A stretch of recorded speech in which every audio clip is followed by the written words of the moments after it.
Illuminati हैं कौन और वो वाकई में क्या चाहते हैं। आइए, जेसूट्स ने बहुत से नए इलाकों में खुसूसी बस्तियां कायम की और मुकामी हुकूमतों और ताजिरों की ख्वाहिश के मुताबिक लोगों को गुलाम बनाने की इजाजत से इनकार कर दिया। इकोनॉमी के लिए स्लेव लेबरर्स की बहुत अहमियत थी। जेसूट्स यूरोपीय माशी तरक्की की राह में रुकावट बन रहे थे। इसके सोचने के अंदाज को तश्कील देने के लिए एक आलमी तहरीक का हिस्सा रही हैं। ये तहरीक बदनाम ज़माना इल्यूमिनाटी के नाम से मशहूर है। बरसों से ये अफवाहें गर्दिश कर रही हैं कि ताकतवर तंजीमें और मशहूर शख्सियात ज़्यादातर मामलात में इंसानियत को कंट्रोल करने और इसके सोचने के अंदाज को तश्कील देने के लिए एक आलमी तहरीक का हिस्सा रही हैं।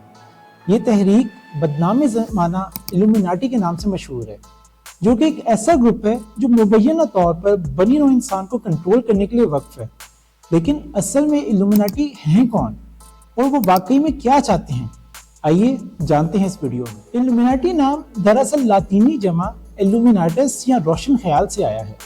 ये नाम इल्म के जरिए अपने आप को रोशन करने के ख्याल से मुतासिर है, ताकि तालीम और अक्ल के जरिए इंसान को जहालत से बाहर निकाला जाए।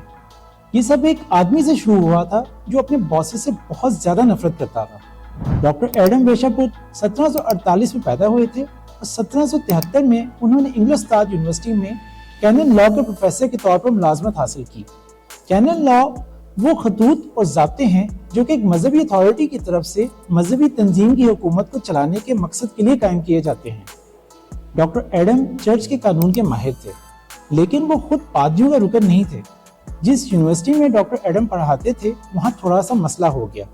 इस यूनिवर्सिटी को पादरी और जेसूट्स के जरिए चलाया जाता था। जेसूट्स 16वीं सदी में पॉप पॉल III की मंजूरी से कायम हुए थे। जेसूट्स का असल मिशन तालीम पर खुसूसी तवज्जो और ईसाइयों के मुख्तलिफ फिरकों को मिलकर काम करने में मदद करना था। जेसूट्स ईसाइयत के ग्रुप का हिस्सा थे और इनसे कहा गया था कि वो दुनिया में जहां भी जाएं गरीबों की मदद के लिए हर वक्त तैयार हैं। और जल्द ही जेसूट्स तमाम यूरोपीय ताकतों के लिए खतरा बन गए, क्योंकि वो अपने काम में बहुत अच्छे थे।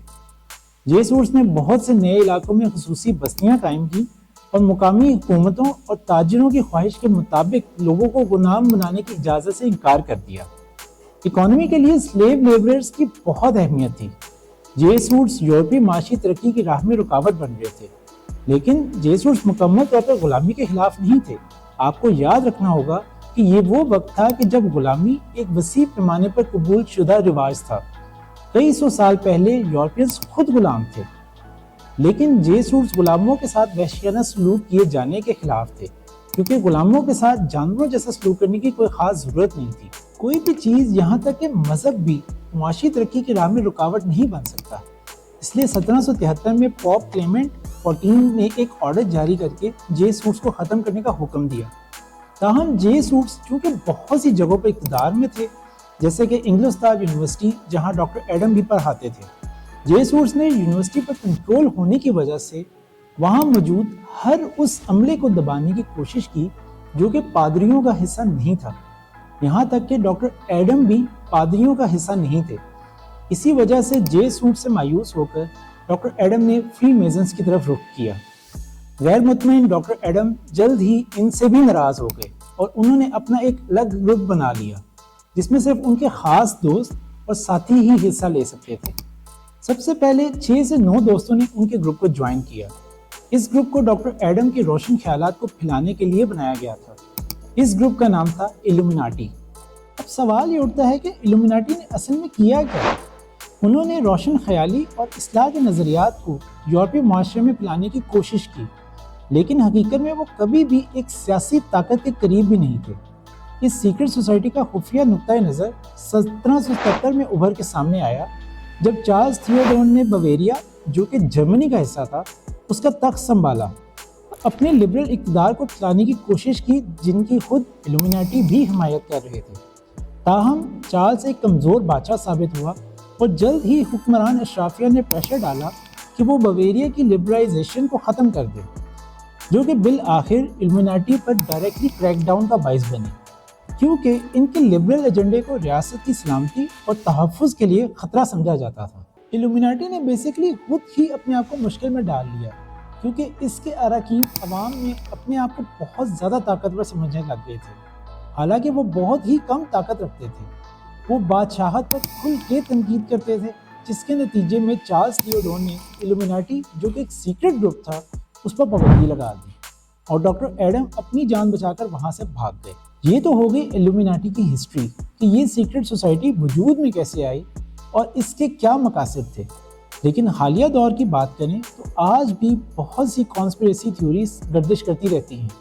دراصل ان کی حقیقت کیا ہے اس کے بارے میں تو ہم کچھ نہیں کہہ سکتے، لیکن چلیے ہم ان کے اوپر تھوڑی سی روشنی ضرور ڈالتے ہیں۔ سب سے کامن کانسپریسی تھیوری جو آج کل گردش کرتی رہتی ہے وہ یہ ہے کہ ایلومیناٹی جیسی سیکرٹ سوسائٹی کا دنیاوی معاملات کو کنٹرول کرنا۔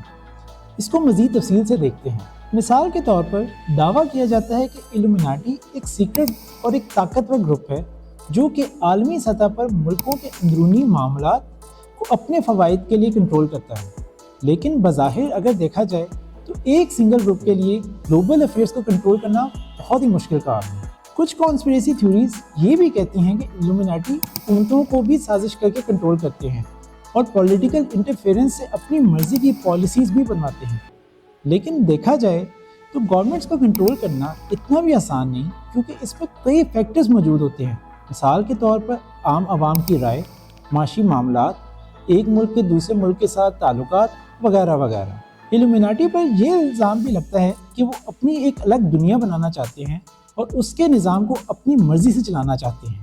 لیکن اپیرنٹلی یہ بھی ایک کانسپریسی تھیوری ہے، کیونکہ ہر قوم کی ایک اپنی پہچان ہے، ہر ملک کا ایک اپنا کلچر ہے، ہر قوم کی اپنی بولی ہے، اور ان سب کو ختم کر کے ایک نیا سینٹرلائز نظام بنانا بہت ہی مشکل کام ہے۔ کچھ لوگ یہ بھی کہتے ہیں کہ ایلومیناٹی میڈیا اور انٹرٹینمنٹ کے ذریعے لوگوں کی رائے اور مائنڈز کو کنٹرول کرتے ہیں۔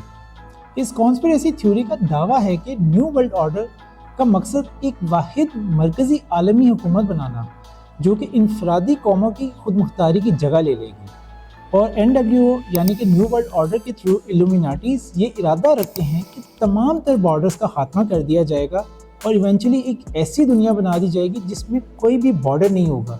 جیسے کہ آپ کو پتہ ہی ہے کہ آج کل ہر ملک کے اپنے بارڈرز ہوتے ہیں اور ایک یکساں کرنسی اور اکنامک سسٹم رائج کیا جائے۔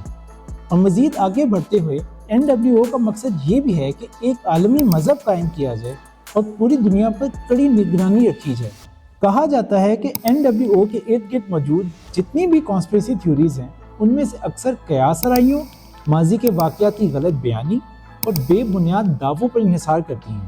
اگرچہ عالمی گورننس اور طاقت کے عدم توازن کو لے کر خدشات جائز ہیں اور ان سب کا بغور مشاہدہ بھی کرنا چاہیے، لیکن شواہد کی بنیاد پر کیے گئے تجزیے اور بغیر کسی کنکریٹ پروف کے موجود کانسپریسی تھیوریز میں فرق کرنا بہت ہی مشکل کام ہے۔ ایک خیال یہ بھی ہے کہ کانسپریسی تھیوریز میں بتائے گئے نیو ورلڈ آرڈر کو جیسے بیان کیا گیا ہے اس کی کوئی خاص کریڈیبلٹی تو نہیں ہے اور نہ ہی اسے وسیع پیمانے پر قبول کیا جاتا ہے۔ ممکن ہے کہ ان کانسپریسی تھیوریز میں سے کچھ ایسی بھی تھیوریز موجود ہوں جو کہ حقیقت کے قریب ہوں یا حقیقت ہی ہوں، مگر ایسے تمام دعووں کو تسلیم کرنے سے پہلے اس چیز کی اشد ضرورت ہے کہ ان سب کا بغور مشاہدہ کیا جائے اور تمام پروفز کی روشنی میں ان کو پراپر طریقے سے ایویلیویٹ کیا جائے، بجائے اس کے کہ ہم سنی سنائی باتوں پر یقین کرنے لگ جائیں۔